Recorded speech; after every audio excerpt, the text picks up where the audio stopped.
ଯୋହନ 18। ଏହି ପ୍ରାର୍ଥନା ଶେଷ କରି ଯୀଶୁ ଶିଷ୍ୟମାନଙ୍କ ସହିତ କିଦ୍ରୋନ ଝର ଆରପଟେ ଥିବା ଏକ ଉଦ୍ୟାନରେ ପ୍ରବେଶ କଲେ। ଏଠାରେ ଅନେକ ଥର ଯୀଶୁ ଶିଷ୍ୟମାନଙ୍କ ସହିତ ସାକ୍ଷାତ କରୁଥିବା କଥା ବିଶ୍ୱାସଘାତକ ଜିହୁଦା ଜାଣିଥିଲା। ତେଣୁ ସେ ଦଳେ ରୋମୀୟ ସୈନିକ ଓ ମୁଖ୍ୟ ଯାଜକ ଓ ଫାରୁସୀମାନେ ପଠାଇଥିବା ମନ୍ଦିର ପ୍ରହରୀମାନଙ୍କୁ ନେଇ ସେଠାରେ ପହଞ୍ଚିଲା। ସେମାନେ ଅସ୍ତ୍ରଶସ୍ତ୍ର, ଦୀପ ଓ ମଶାଲ ଧରିଥିଲେ। ତାଙ୍କ ପ୍ରତି କ'ଣ ଘଟିବ ଯୀଶୁ ସବୁ ଜାଣିଥିଲେ। ତେଣୁ ସେ ଆଗକୁ ଆସି ପଚାରିଲେ, ତୁମେମାନେ କାହାକୁ ଖୋଜୁଛ? ସେମାନେ କହିଲେ, ନାଜରିତୀୟ ଯୀଶୁଙ୍କୁ। ଯୀଶୁ କହିଲେ, ମୁଁ ସେହି। ବିଶ୍ୱାସଘାତକ ଜିହୁଦା ସେମାନଙ୍କ ସାଙ୍ଗରେ ଠିଆ ହୋଇଥିଲା। ମୁଁ ସେହି ବୋଲି ଯୀଶୁ କହିବା ମାତ୍ରେ ସେମାନେ ପଛକୁ ହଟିଯାଇ ତଳେ ପଡ଼ିଗଲେ। ଯୀଶୁ ପୁନର୍ବାର ପଚାରିଲେ, ତୁମେମାନେ କାହାକୁ ଖୋଜୁଛ? ନାଜରିତୀୟ ଯୀଶୁଙ୍କୁ, ସେମାନେ ଉତ୍ତର ଦେଲେ। ଯୀଶୁ କହିଲେ, ମୁଁ କହିସାରିଛି, ମୁଁ ସେହି। ଯଦି ମୋ ପାଇଁ ଆସିଛ, ଏମାନଙ୍କୁ ଛାଡ଼ିଦିଅ। ଯେଉଁମାନଙ୍କୁ ତୁମେ ମୋତେ ଦେଇଛ, ସେମାନଙ୍କ ମଧ୍ୟରୁ ଜଣକୁ ସୁଦ୍ଧା ମୁଁ ହରାଇ ନାହିଁ। ତାଙ୍କର ଏହି ଉକ୍ତି ସଫଳ କରିବାକୁ ସେ ଏହା କହିଲେ। ସିମୋନ ପିତରଙ୍କ ହାତରେ ଗୋଟିଏ ଖଣ୍ଡା ଥିଲା। ସେ ତାହା ବାହାର କରି ପ୍ରଧାନ ଯାଜକଙ୍କର ଦାସ ମାଲକସର ଡାହାଣ କାନ କାଟି ପକାଇଲେ। ଯୀଶୁ ପିତରଙ୍କୁ କହିଲେ, ଖାପରେ ଖଣ୍ଡା ରଖିଦିଅ। ତୁମେ କ'ଣ ଭାବିଛ, ପିତା ଈଶ୍ୱର ମୋତେ ଦେଇଥିବା ଏହି ଦୁଃଖ ଭୋଗର ପାତ୍ରରୁ ମୁଁ ପାନ କରିବି ନାହିଁ? ରୋମୀୟ ସୈନିକ, ସେନାପତି ଓ ଇହୁଦୀ ପ୍ରହରୀମାନେ ଯୀଶୁଙ୍କୁ ଧରି ବାନ୍ଧି ପକାଇଲେ ଏବଂ ପ୍ରଥମେ ହାନାନଙ୍କ ନିକଟକୁ ନେଇଗଲେ। ହାନାନ ସେହି ବର୍ଷର ପ୍ରଧାନ ଯାଜକ କୟଫାଙ୍କର ଶ୍ୱଶୁର ଥିଲେ। ଏହି କୟଫା ଏଥିପୂର୍ବରୁ ଇହୁଦୀ କର୍ତ୍ତୃପକ୍ଷମାନଙ୍କୁ ପରାମର୍ଶ ଦେଇ କହିଥିଲେ ଯେ ସମସ୍ତଙ୍କ ହିତ ଦୃଷ୍ଟିରୁ ଜଣେ ମରିବା ଶ୍ରେୟସ୍କର। ସିମୋନ ପିତର ଓ ଆଉ ଜଣେ ଶିଷ୍ୟ ଯୀଶୁଙ୍କର ପଛେ ପଛେ ଯାଉଥିଲେ।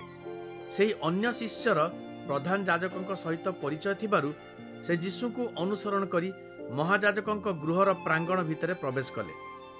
ପିତର ବାହାରେ ଫାଟକ ପାଖରେ ରହିଗଲେ। ଅନ୍ୟ ଶିଷ୍ୟଟି ଫେରିଆସି ଫାଟକ ପାଖରେ ଥିବା ଜଣେ ଦାସୀକୁ କହି ପିତରଙ୍କୁ ପ୍ରାଙ୍ଗଣ ଭିତରକୁ ନେଇ ଆସିଲେ। ଫାଟକ ପାଖରେ ଥିବା ସେହି ଦାସୀ ପିତରଙ୍କୁ କହିଲା, ତୁମେ କ'ଣ ସେହି ଲୋକର ଶିଷ୍ୟମାନଙ୍କ ମଧ୍ୟରୁ ଜଣେ ନୁହଁ? ପିତର ଅସ୍ୱୀକାର କରି କହିଲେ, ନା, ମୁଁ ନୁହେଁ।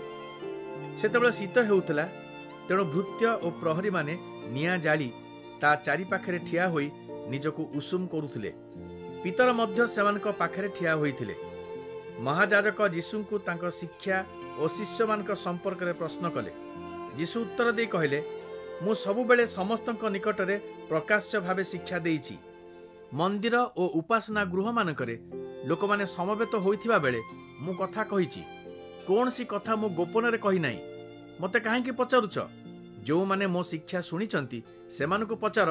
ମୁଁ କ'ଣ କହିଛି ସେମାନଙ୍କଠାରୁ ବୁଝିନିଅ, ସେମାନେ ଜାଣନ୍ତି। ଯୀଶୁ ଏକଥା କହିବା ବେଳେ ଜଣେ ପ୍ରହରୀ ତାଙ୍କୁ ଚାପଡ଼ା ମାରି କହିଲା, ତୋର ଏଡ଼େ ସାହସ, ପ୍ରଧାନ ଯାଜକଙ୍କୁ ଏମିତି କହୁଛୁ? ଯୀଶୁ ତାକୁ କହିଲେ, ମୁଁ ଯଦି କୌଣସି ଭୁଲ କଥା କହିଛି ତାହା ସମସ୍ତଙ୍କ ଆଗରେ ପ୍ରକାଶ କର। ଯଦି ମୁଁ ସତ୍ୟ କହିଥାଏ, ତେବେ ମୋତେ ମାରୁଛ କାହିଁକି? ଏହାପରେ ହାନାନ ଯୀଶୁଙ୍କୁ ସେହିପରି ବନ୍ଧା ହୋଇଥିବା ଅବସ୍ଥାରେ ପ୍ରଧାନ ଯାଜକ କୟଫାଙ୍କ ନିକଟକୁ ପଠାଇଦେଲେ। ପିତର ନିଆଁ ପାଖରେ ଛିଡ଼ା ହୋଇଥିବା ବେଳେ ସେଠାରେ ଜମା ହୋଇଥିବା ଲୋକମାନେ ତାଙ୍କୁ ପଚାରିଲେ, ତୁମେ କ'ଣ ତାଙ୍କର ଜଣେ ଶିଷ୍ୟ ନୁହଁ? ପିତର ଅସ୍ୱୀକାର କରି କହିଲେ, ନା, କଦାପି ନୁହେଁ। ପିତର ମହାଯାଜକଙ୍କ ଯେଉଁ ଦାସର କାନ କାଟି ଦେଇଥିଲେ ତାର ଜଣେ ଆତ୍ମୀୟ ଜୋର କରି କହିଲା, ସେହି ବଗିଚାରେ ମୁଁ ତୁମକୁ ତାଙ୍କ ସହିତ ଦେଖି ନାହିଁ ବୋଲି ଭାବିଛ? ପିତର ପୁଣି ଥରେ ଅସ୍ୱୀକାର କରି କହିଲେ, ନା। ସେହି ମୁହୂର୍ତ୍ତରେ କୁକୁଡ଼ା ଡାକିଲା।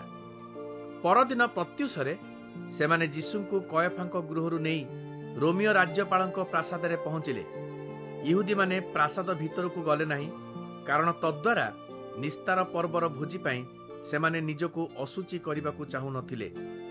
ତେଣୁ ରାଜ୍ୟପାଳ ପିଲାତ ବାହାରକୁ ଆସି ସେମାନଙ୍କୁ ପଚାରିଲେ, ଏହାଙ୍କ ବିରୁଦ୍ଧରେ ତୁମ୍ଭମାନଙ୍କର ଅଭିଯୋଗ କ'ଣ? ସେମାନେ ଉତ୍ତର ଦେଲେ, ସେ ସେପରି ଅପରାଧ କରିନଥିଲେ, ତାଙ୍କୁ ଆପଣଙ୍କ ପାଖକୁ ଆଣିନଥାନ୍ତୁ। ପିଲାତ କହିଲେ, ତାହେଲେ ତାଙ୍କୁ ନେଇଯାଇ ତୁମ୍ଭମାନଙ୍କ ବ୍ୟବସ୍ଥା ଅନୁଯାୟୀ ବିଚାର କର। ସେମାନେ ଉତ୍ତର ଦେଲେ, କାହାକୁ ପ୍ରାଣଦଣ୍ଡାଜ୍ଞା ଦେବା ପାଇଁ ଆମର ଅଧିକାର ନାହିଁ। ସେ କି ପ୍ରକାର ମୃତ୍ୟୁବରଣ କରିବେ ଏ ବିଷୟରେ ଯୀଶୁ ଯାହା କହିଥିଲେ ତାହା ସଫଳ ହେବା ପାଇଁ ଏହା ଘଟିଲା। ପିଲାତ ପ୍ରାସାଦ ଭିତରକୁ ଯାଇ ଯୀଶୁଙ୍କୁ ଡକାଇ ପଚାରିଲେ, ତୁମେ କ'ଣ ଇହୁଦୀମାନଙ୍କର ରାଜା? ଯୀଶୁ ଉତ୍ତର ଦେଲେ, ଏହି ପ୍ରଶ୍ନ ତୁମେ ନିଜ ମନରୁ ପଚାରୁଛ ନା ଅନ୍ୟମାନେ ମୋ ସମ୍ପର୍କରେ ଏ ବିଷୟରେ ତୁମକୁ କିଛି କହିଛନ୍ତି? ପିଲାତ କହିଲେ, ତୁମେ କ'ଣ ଭାବିଛ ମୁଁ ଜଣେ ଇହୁଦୀ? ତୁମ ନିଜ ଜାତିର ଲୋକେ ଓ ମୁଖ୍ୟ ଯାଜକମାନେ ତୁମକୁ ଆଣି ମୋ ହାତରେ ସମର୍ପଣ କରିଛନ୍ତି। କୁହ, ତୁମେ କ'ଣ କରିଛ? ଯୀଶୁ କହିଲେ, ମୋ ରାଜ୍ୟ ଏ ଜଗତ ସମ୍ବନ୍ଧୀୟ ନୁହେଁ। ଯଦି ମୋ ରାଜ୍ୟ ଜାଗତିକ ହୋଇଥାନ୍ତା, ମୋର ଅନୁଗାମୀମାନେ ମୋ ପକ୍ଷରେ ଯୁଦ୍ଧ କରିଥାନ୍ତେ। ସେମାନେ କେବେ ମୋତେ ଇହୁଦୀମାନଙ୍କ ହାତରେ ଛାଡ଼ି ଦେଇ ନଥାନ୍ତେ। ନା, ମୋର ରାଜ୍ୟ ଏ ଜଗତ ସମ୍ବନ୍ଧୀୟ ନୁହେଁ। ପିଲାତ ପୁଣି ପଚାରିଲେ, ତୁମେ କ'ଣ ସତରେ ଜଣେ ରାଜା? ଯୀଶୁ ଉତ୍ତର ଦେଲେ, ତୁମେ କହୁଛ ମୁଁ ଜଣେ ରାଜା। କେବଳ ସତ୍ୟ ପ୍ରକାଶ କରିବା ପାଇଁ ମୁଁ ଆସିଛି। କେବଳ ଏହି ଉଦ୍ଦେଶ୍ୟ ନେଇ ମୁଁ ଏ ଜଗତରେ ଜନ୍ମଗ୍ରହଣ କରିଛି। ଯେଉଁମାନେ ସତ୍ୟାନୁରାଗୀ ସେହିମାନେ ହିଁ ମୋ କଥା ଶୁଣନ୍ତି। ପିଲାତ ପ୍ରଶ୍ନ କଲେ, ସତ୍ୟ କ'ଣ? ପିଲାତ ବାହାରକୁ ଯାଇ ଲୋକମାନଙ୍କୁ କହିଲେ, ତାଙ୍କୁ ପ୍ରାଣଦଣ୍ଡ ଦେବା ପାଇଁ କୌଣସି କାରଣ ମୁଁ ଦେଖୁନାହିଁ। କିନ୍ତୁ ତୁମମାନଙ୍କର ପ୍ରଥା ଅନୁଯାୟୀ ନିସ୍ତାର ପର୍ବ ବେଳେ ମୁଁ ଜଣେ ବନ୍ଦୀକୁ ମୁକ୍ତ କରିଦେଇଥାଏ। ଏଥର ଇହୁଦୀମାନଙ୍କର ରାଜାଙ୍କୁ ତୁମ ପାଇଁ ଛାଡ଼ିଦିଏ। ଏହା କ'ଣ ତୁମେମାନେ ଚାହଁ? ଲୋକମାନେ ଚିତ୍କାର କରି କହିଲେ, ନା, ତାକୁ ନୁହେଁ, ବାରବାକୁ ମୁକ୍ତ କରିଦିଅ। ବାରବା ଜଣେ ଡକାୟତ ଥିଲା।